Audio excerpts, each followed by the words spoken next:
Hey, what's up, everybody? This is Joe Tossi from TechTables.com, and you're listening to the Public Sector Show by TechTables. This podcast features human-centric stories from public sector CIOs, CISOs, and technology leaders across federal, state, city, county, and higher education. You'll gain valuable insights into current issues and challenges faced by top leaders. Through interviews, speaking engagements, live podcast tour events, we offer you a behind-the-mic look at the opportunities top leaders are seeing today. And to make sure you never miss an episode, head over to Spotify and Apple Podcasts and hit that follow button and leave a quick rating. Just tap the number of stars that you think this show deserves.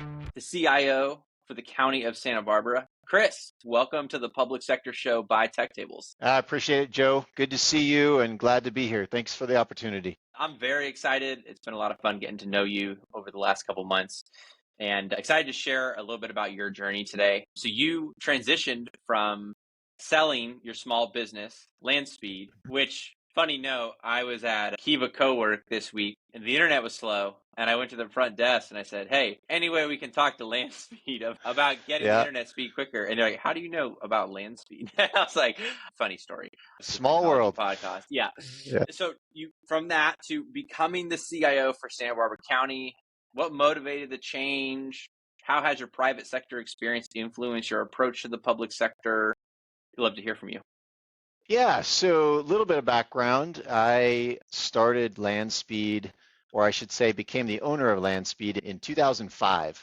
And so I ran the company from 2005 to 2021. We were an IT services provider, primarily managed services. Most of our clients were on contracts with us. And we served both public sector and private sector all over the Central Coast, even down into Los Angeles. And several counties were clients of ours. We worked with a lot of cities. And so I became fairly familiar with kind of the public sector from an IT perspective and had built some relationships there. In 2021, I had the opportunity to sell my company and did that and wasn't sure what was going to be next for me. For a year, I consulted back to the new owners of my former company. And during that period of time, I was meeting with both a mentor and a career coach. He's become a good friend of mine. And through that process, there was a couple things that really stood out to me. One of them was I really realized how passionate I was about building things, and especially when it comes to building teams and a culture and growing teams. And for me, I knew I needed that kind of next challenge, that next opportunity, that next thing to build. I never would have guessed, though, that it would have been stepping into the public sector. I was thinking maybe I'll start up a new company. But I had 2 or 3 friends that reached out to me in, this was in the spring of 2022. They reached out and said, hey, Chris, the county of Santa Barbara does not have a chief information officer. They want to hire one. They're very decentralized. They've got IT staff spread all across different departments. And they said, that my friend said, you should apply for that position. And so I talked to my mentor, career coach, and he told me, he said, that's something that you might be interested in because you'd be the first CIO for the county of Santa Barbara, which building new opportunities, building up the team, forming a new standalone department within the county, because previously, again, everything was decentralized.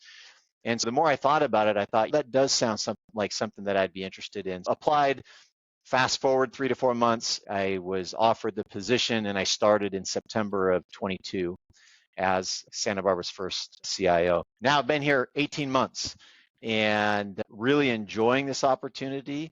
There's certainly a lot of differences between a small private sector business and working for a larger public sector organization. Just to give you a sense of the size, we have close to 5,000 employees here at the County of Santa Barbara.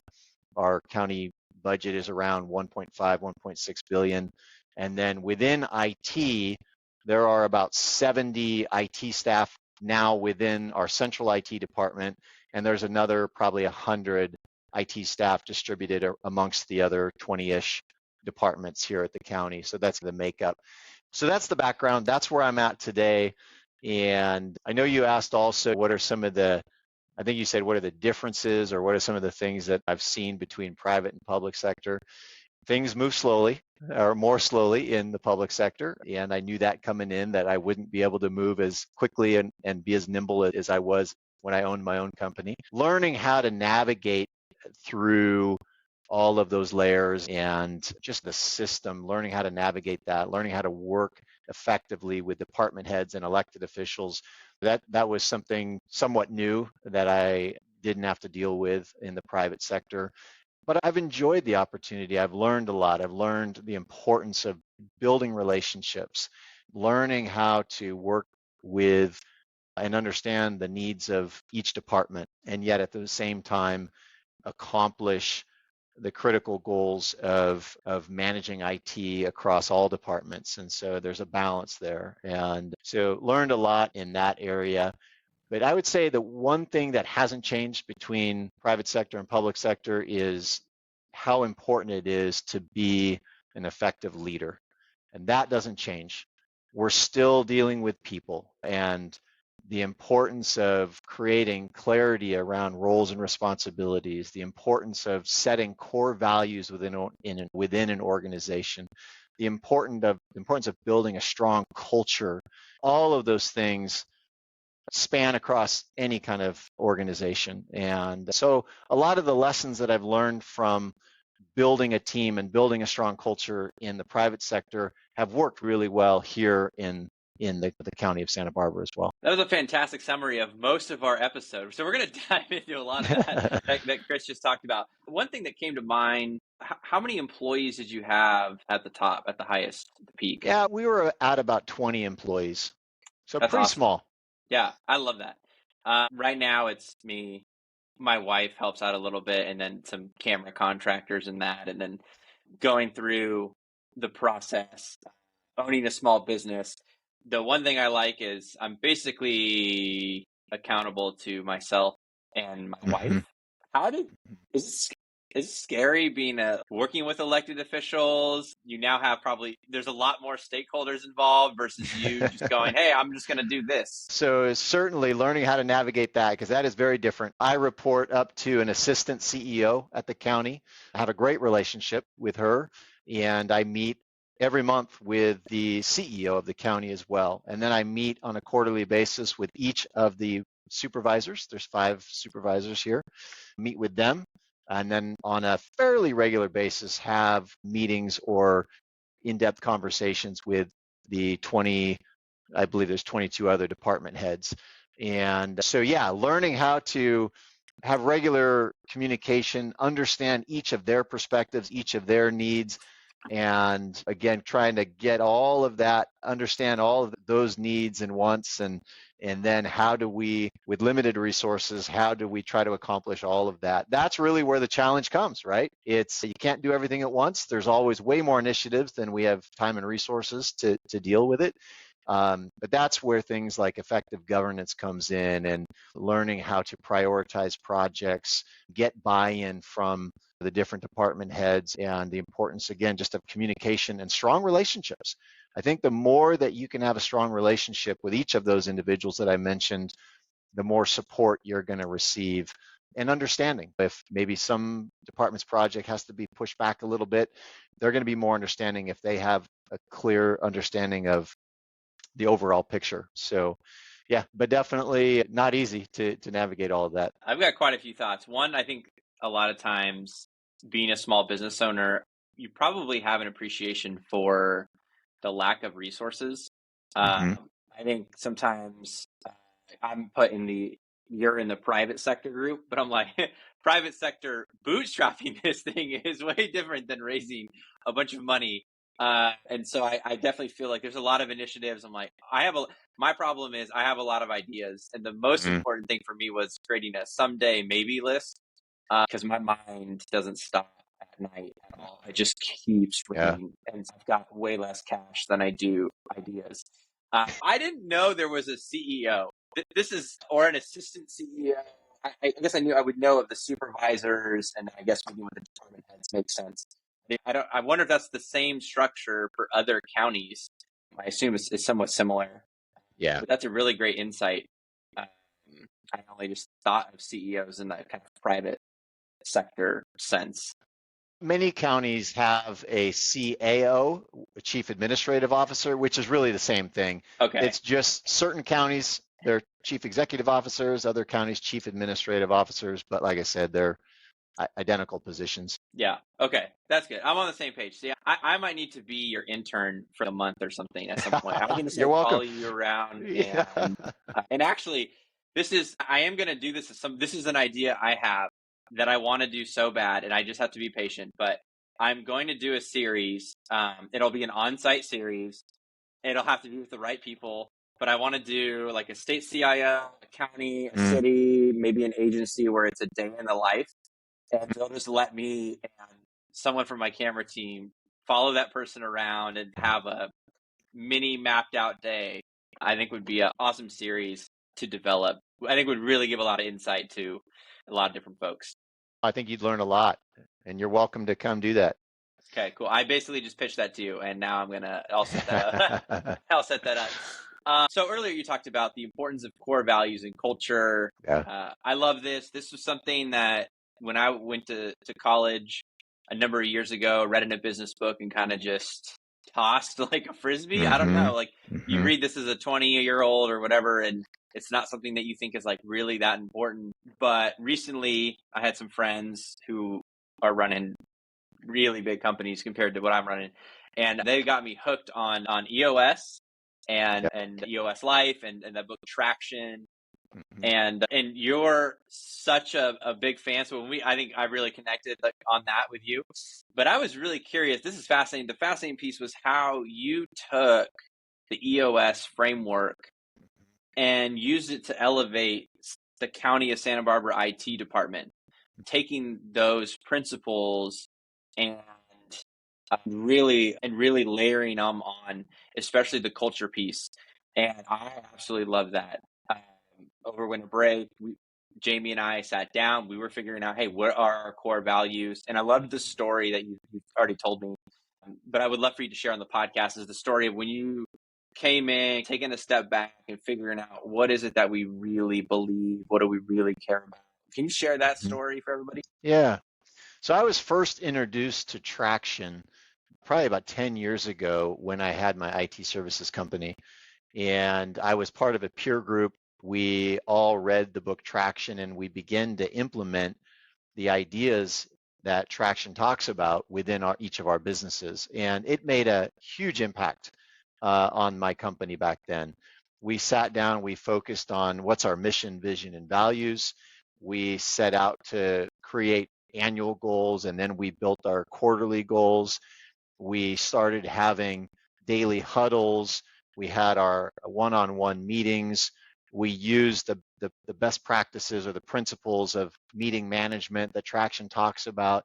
Anyway, there's so many great organizational principles in that book that I implemented in my previous company, and it really made a huge impact on my previous business.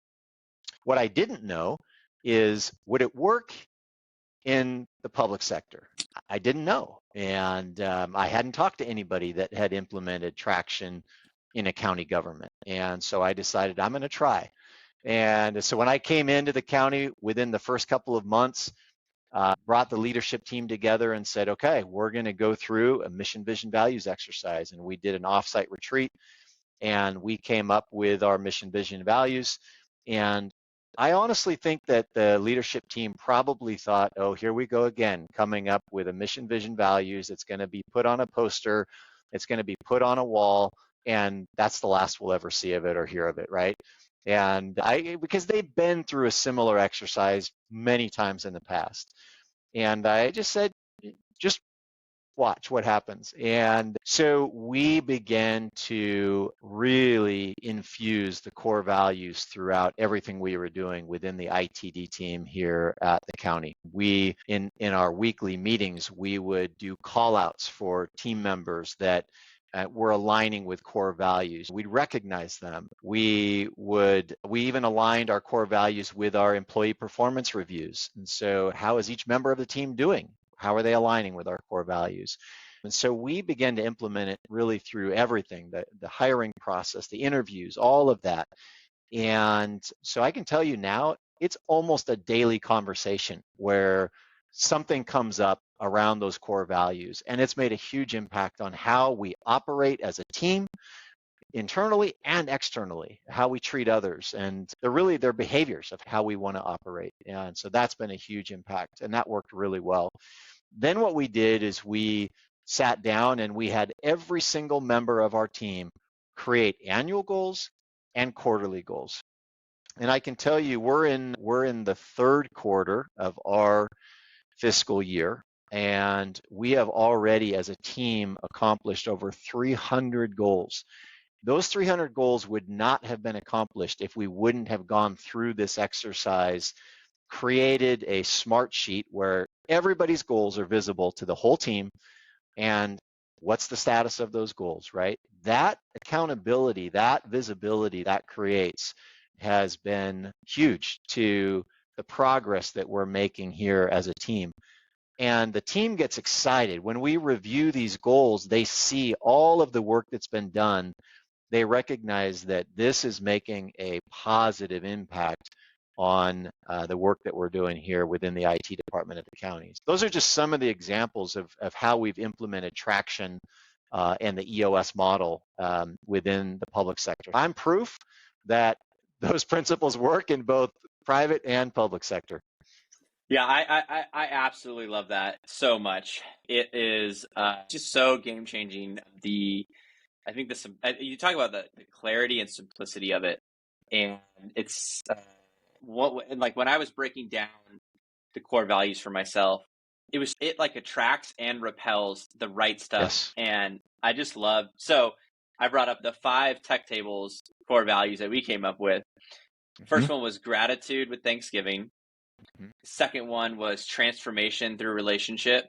The third one is all things done with excellence and high integrity. The fourth one was imagination and creativity. And the last one was beat yesterday. And it helped me really figure out with some people why there was friction happening. And I was reflecting, like, why is there such friction happening?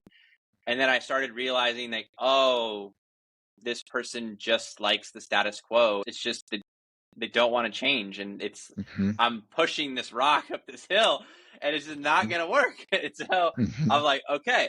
And it was just really helpful for me to just go, hey, I want to hang out with people like this, not like this. And I think sometimes in business you hear the word like tribe. And so I'm like, hey, this is the type of tribe of people that I want to build with tech tables. And you mentioned something I know sometimes that's where people go, this is like fluffy, it sounds nice, but the moment that you can get that down, then you layer on the Smartsheet, which you were talking about, and this could be any spreadsheet or anything, but yeah. I love what you said about visibility and accountability. This is a totally game changer. I think along the lines, there's a software, I think it's like a licensed provider, but I think it's called 90.io. And they're an EOS software. Yeah, like they have literally the whole EOS system, which is so cool.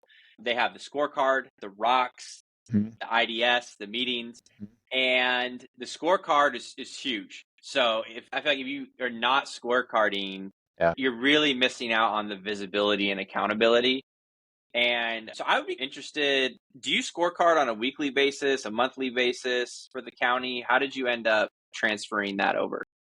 Yeah, that's a great question. And we have not implemented all of the principles or the functionalities of the EOS model. We've implemented some of them. And I think that's the beauty of it, is you don't have to do everything by the book, right? Even if you implement a third of what they said, you're going to see significant progress. And yeah, with our scorecarding, we look at it on a monthly basis, and that seems to be about a good cadence for us in that regards. Yeah. No, that's awesome. I love what you said about the quarterly goals. I love the idea of rocks. You can call them whatever you want, but of not changing. This is very helpful in EOS, they describe the visionary and the integrator. I'm very much the visionary, and I do not have anyone who's quote the integrator or operator yet. but I know I need one now because I know I'm very like idea, Hmm. but tying that back to what you Yeah. talked about, roles. Yep. And this is another unlock for me because I was thinking about all of the tasks I do, which is everything in this, right? And I'm like, Hmm. oh, this isn't something I have to be doing. There's a role, and I'm wearing this hat right now. Yes. At some point, so Yep. what I started doing was documenting everything for that role. And Right. then now, and it'll take some time, but I'm timing how long these tasks take. And Hmm. I'm like, oh, this thing might take 7 hours to get done. Wow. Okay. Where can I improve this? Am I documenting this correctly? And then looking to hire someone to fill that in. And so that I'm sure that reminds you of a younger self on the Oh, journey of like trying to absolutely. figure this out. And Yeah. yeah. As a small business owner, you wear multiple hats. Yeah, yeah. And then a few others just to highlight. I love the term IDS a lot. Mm. Uh, in the book, I think it was in Traction that it talks about a lot of times when you have a meeting. I notice a lot of people end up dumping their issues, but then nothing gets resolved at the end of the meeting. And I think this spoke to me when I was like, this is exactly like any company I've ever worked at. This has been the problem. People dump their problems but don't arrive at a solution. And what I love about the IDS piece is you just go through the process of collecting, and you have the weekly review, the L10, and you're just going through it, and it gives you this frame. It just gives you such a great framework to Yeah. gather issues, to document issues, but not go down the rabbit hole. And then you can start addressing short term, long term, and just getting to the facts of the situation. So all that being said, my last favorite piece of it was in this software is pretty funny. They have an accountability chart. And I told my wife, I said, hey, Jamie, can you see all of the seats and chairs in the company? She's like, yeah. I said, do you see all these problems we have that we're trying to fix? She said, yeah. I said, do you see all the faces here? She says, yeah. Why are they all your faces? And I'm like, that's exactly it. I Yep. hold every role in this right Yeah. now. I got to And move out of that. yeah, but that's normal, right? That's normal. Any small business that starts with the owner, the entrepreneur, and you do have to wear all the different hats, right? And as you grow, just like you said, you start to put others into those areas. And so it's just part of it. And it's really, even in an organization our size, we still have individuals that still have to cover multiple responsibilities, right? If we had unlimited resources, I'd have dedicated people in each of those seats. But resources are finite, and so we have to learn how to balance responsibilities amongst the team. And so it that issue that you brought up, it's still there even in a larger organization. It's just you just have more people. Yeah. So I wanted to jump in. I think I had a chance to see a glance at this, but going back to the setting the quarterly goals, you have a Smartsheet. Could you maybe just talk about? I know we're not going to show it up here on the podcast, but Yeah, could you just talk about the Smartsheet? How it's set up? I know you've got yeah. the green, the yellow, the red. But how just I think diving deeper on that productivity and alignment piece that has been so successful transferring to the county of Santa Barbara. Yeah, so we started off by asking everybody to think about what is 3 to 5, so no less than 3, no more than 5 annual goals. And those annual goals have to align, A, with our core values. They also have to align with our major strategies that we're trying to accomplish. And so you can't have a goal that's out of alignment, right? So that's number one. It's got to align with those things. Then secondly, once they've defined those 3 to 5 annual goals, then break those goals into smaller chunks. And so maybe an annual goal is I want to spend 100 hours that year in technical training, right? And so each quarter you're doing 25 hours, right? And so then what we do is, so we've got our annual goals, we've got our quarterly goals listed, and we have, yeah, it's a green, yellow, red. It's green means on track. Yellow means I'm a little behind. Red means I'm way behind. I'm at risk of not accomplishing this goal, right? And then when a goal is completed, we mark it as a status of completed. And we set our quarterly goals 1 quarter in advance is usually how we do it. And then we track those in our monthly meetings. How are we doing on our goals? And each team is responsible for updating. And so that's really the gist of it. It's not overly complicated.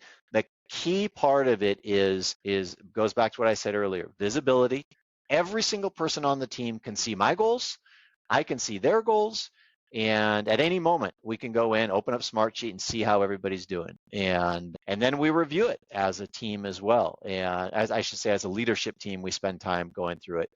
And so, yeah, the accountability is there, the transparency is there, and that accountability really does get people to, I got to get my goals done because mine are red and everybody else on my team is green. And so there's a little bit of good peer pressure there.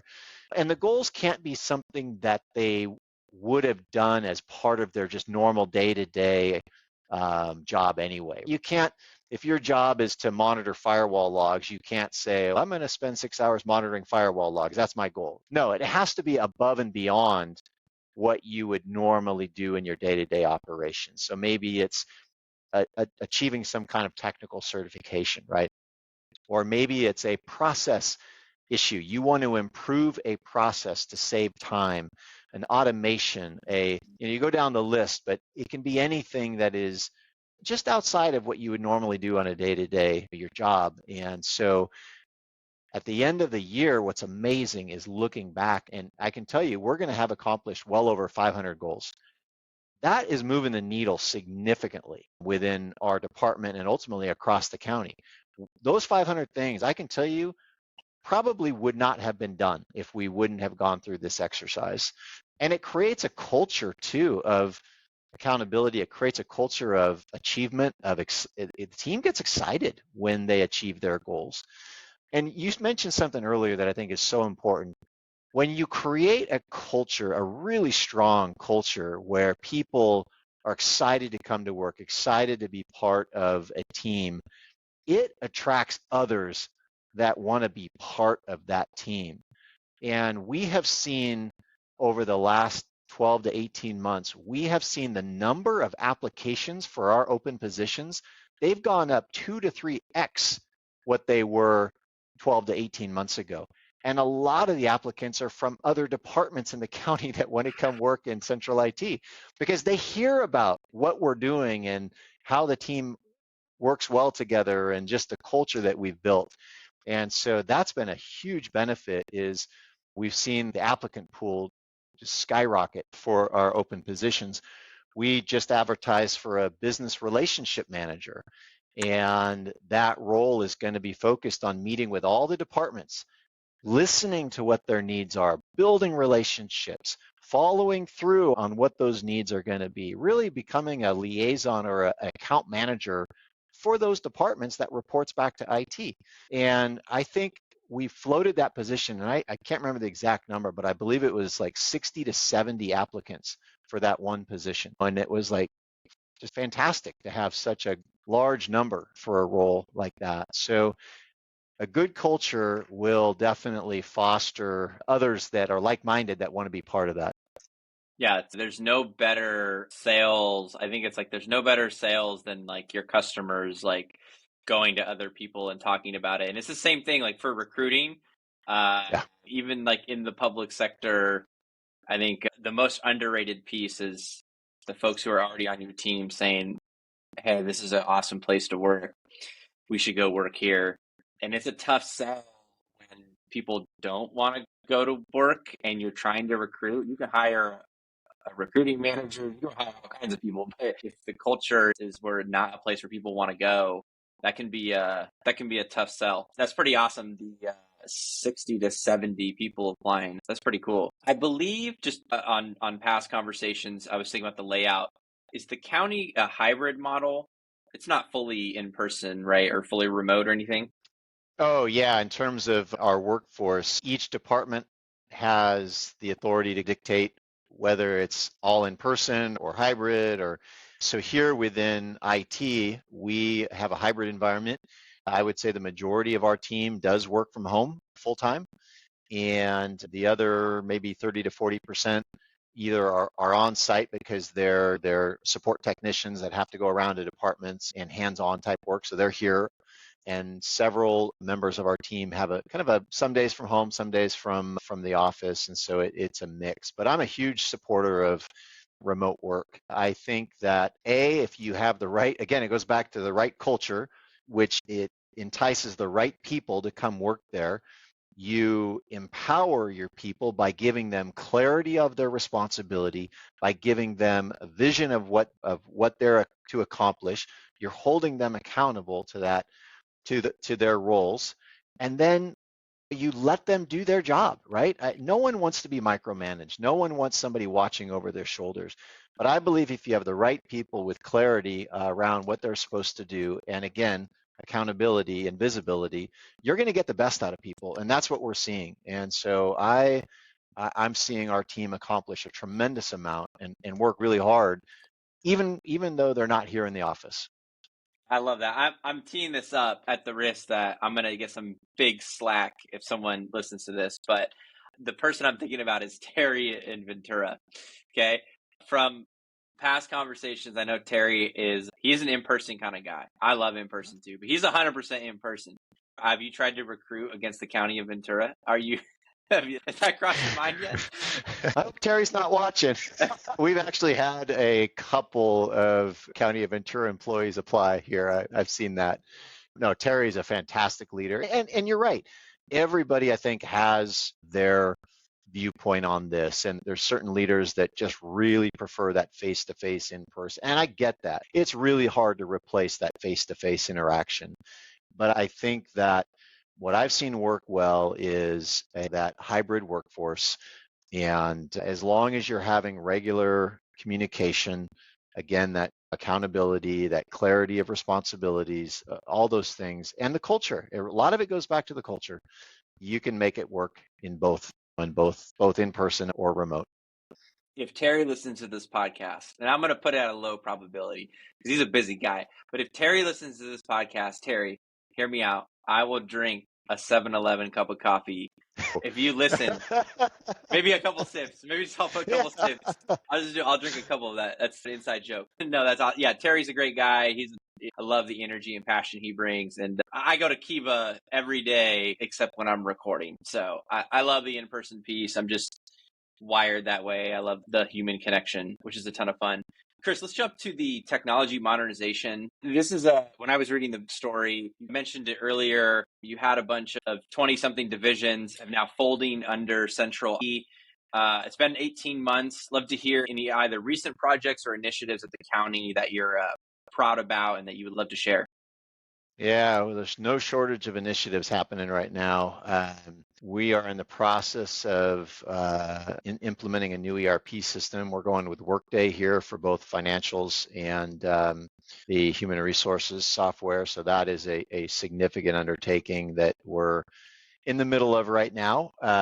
We are doing a really good job of I would say, I don't want to call it centralizing, but we're really starting to consolidate a lot of the GIS resources around the county. And whereas previously every department was doing their own thing when it came to GIS, we've recently implemented Esri Enterprise.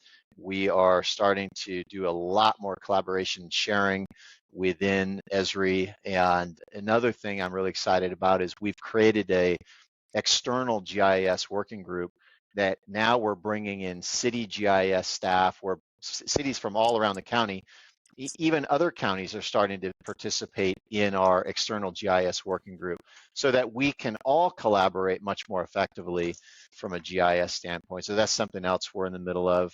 We're modernizing our public safety radio network right now. So we have a 60 million project to go from analog to digital, replacing our wireless towers and putting in a whole new dispatch center. And I could go on and on. I think we have over 40 active, sizable IT projects happening right now at the county.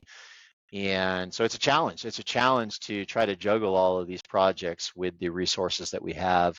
But the team's doing a really good job.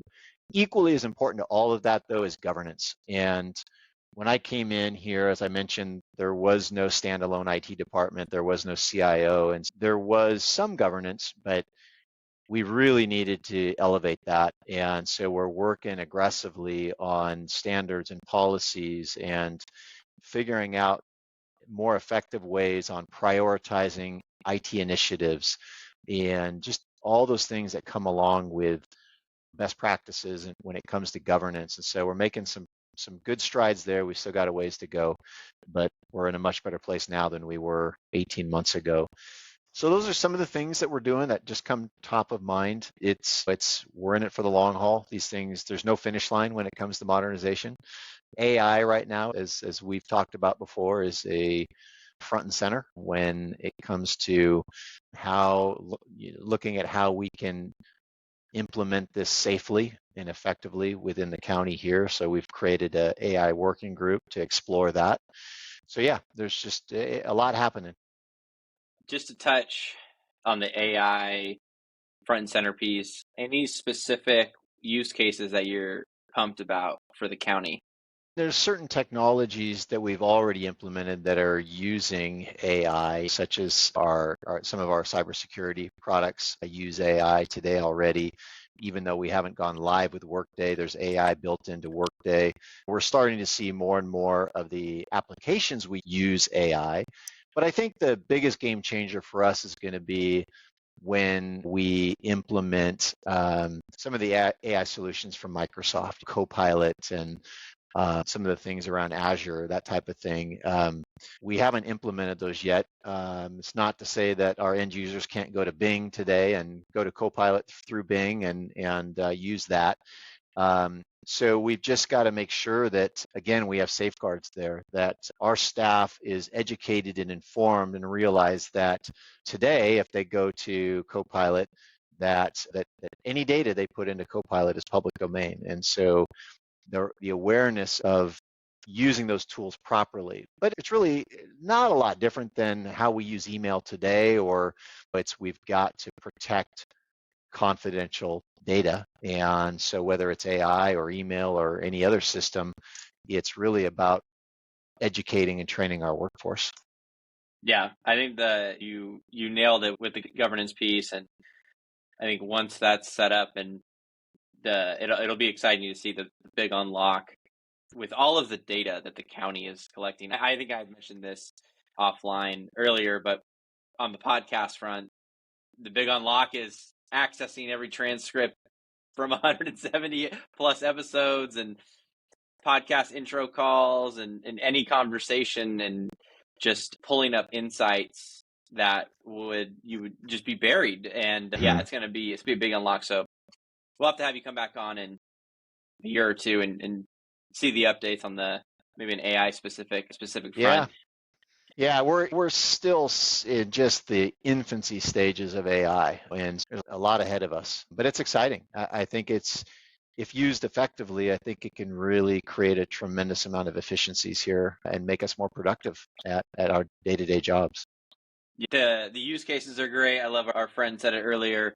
Emerging technologies is it's gonna be a big unlock. I've already just thinking between spreadsheets, and there's just so many cool things. But yeah, got to get that governance piece. You mentioned earlier about collaboration, which I think was such a great segue to the next question. Collaborating across different departments and the community is key to success.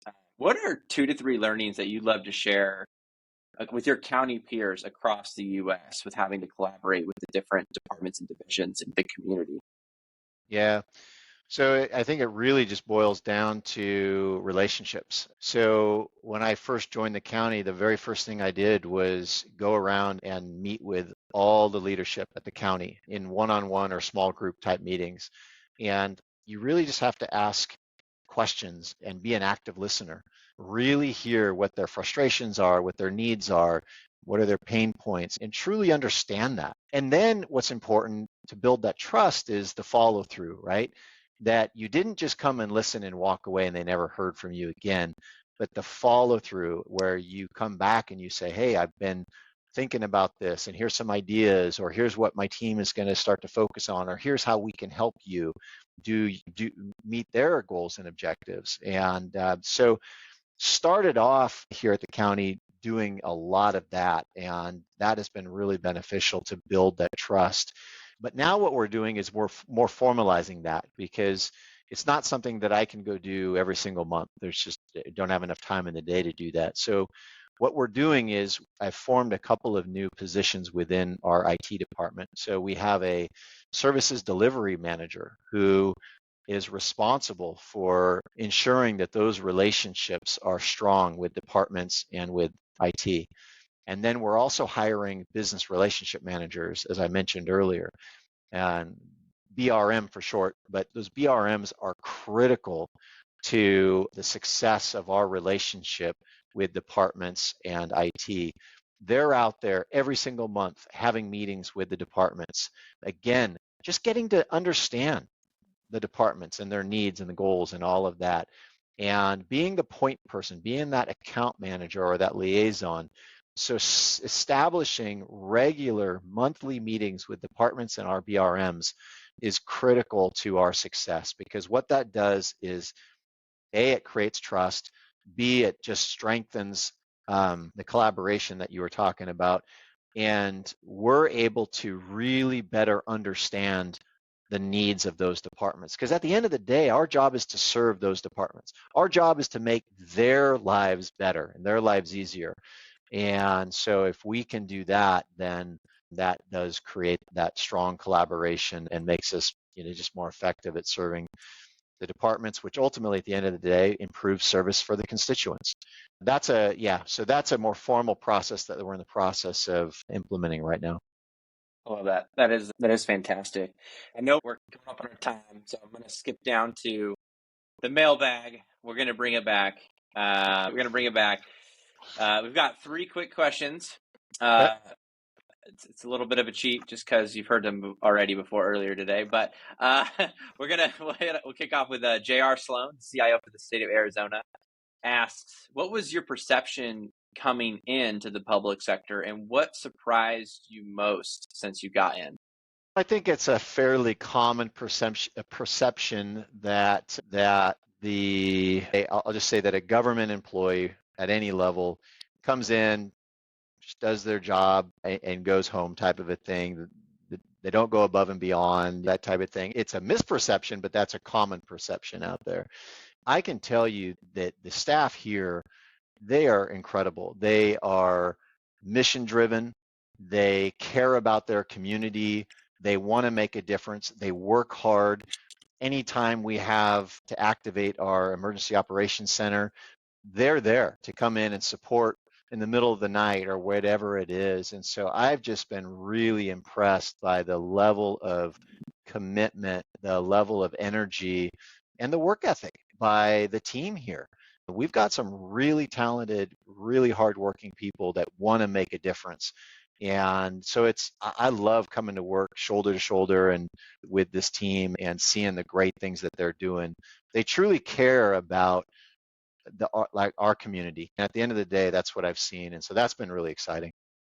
I love that. And just going all the way back to the beginning of the episode, I love the phrase building a lot. So I love that what you're building with the county. Rich McKimji, the CIO for the Las Vegas Harry Reid Airport, asked, what's the one thing your team is teaching you? To be a good listener. I really think that the team has a tremendous amount of valuable insight. They've got ideas. They have a lot of wisdom when it comes to how we can do things better and how we can serve departments and our constituents better. And they needed someone to really listen to their ideas and then again implement or follow through on that, right? That's where the trust is built, is when they feel that their voices were heard and then their ideas were actually implemented and they can see the success of that, no matter how small it is, right? It might be just a tiny little idea, but if they see that in action, they're proud, right? They're proud that they've made an impact. And so I would say that, yeah, just truly actively listening and then implementing ideas has gone a long way. So I've learned a lot from the team there. That's great. That's like the best way to show you care, to take action. I love that. And Lynn Ferlin, the CIO for San Bernardino County, asks, how is Chris tackling procurement/purchasing issues or the slow process in the government role and making procurement more responsive and to deliver IT services? With your background being an entrepreneur and now having to procure through the government process, how have you worked with local government to streamline the technology purchases? Yes, prior to 18 months ago, I didn't have as much silver hair as I do now. Lynn, you got silver hair? Lynn, you got silver hair? We want to see it. Procurement is a challenge, and we'll probably have to do a second episode on that issue alone. We still have a lot of work to do, to be honest with you, Joe. That is an area that I have just not had the time to really address. There's a lot of room for, I would say, innovation and improvement there, but it's still to be tackled. I'll have to come back to you on that one. Okay, because Lynn says he wants the blueprint. So once you master that, please send it over. All right. Final question. Next 2 to 3 CIOs that you'd love to hear on Tech Tables Next. I'll tell you that we've got some great CIOs in our region. You mentioned Terry Theobald already. I think he'd be fantastic. Daniel Millay, the CIO for the County of San Luis Obispo, another just a tremendous leader. Those two I think of often. I think recently met Josh Bright, the CIO for UCSB, another dynamic leader, very sharp. And I think he'd be another one that would be a great speaker on this. So those three are the first that come to mind. Chris, this is an absolute pleasure. And I'd be remiss if I couldn't plug the 2024 Phoenix Live Podcast Tour. Super excited. April 1st to the 3rd. If you haven't checked that out, head to techtables.com. Chris is coming back on the podcast with Looking forward to it. Yeah, live. This is going to be a ton of fun with Richard McCaddy, who's the CIO for Maricopa County. Maricopa County is the second largest county in the U.S. We're going to have a ton of fun in Tech Tables fashion. And it is during the Final Four. It is going to be a ton of fun. The state's going to be hopping. Details in the show notes. Again, thank you to my guest for coming on the pod. Thank you. Appreciate it. Hey, what's up, everybody? This is Joe Tossi from TechTables.com, and you're listening to the Public Sector Show by Tech Tables. This podcast features human-centric stories from public sector CIOs, CISOs, and technology leaders across federal, state, city, county, and higher education. You'll gain valuable insights into current issues and challenges faced by top leaders. Through interviews, speaking engagements, live podcast tour events, we offer you a behind-the-mic look at the opportunities top leaders are seeing today. And to make sure you never miss an episode, head over to Spotify and Apple Podcasts and hit that follow button and leave a quick rating. Just tap the number of stars that you think this show deserves.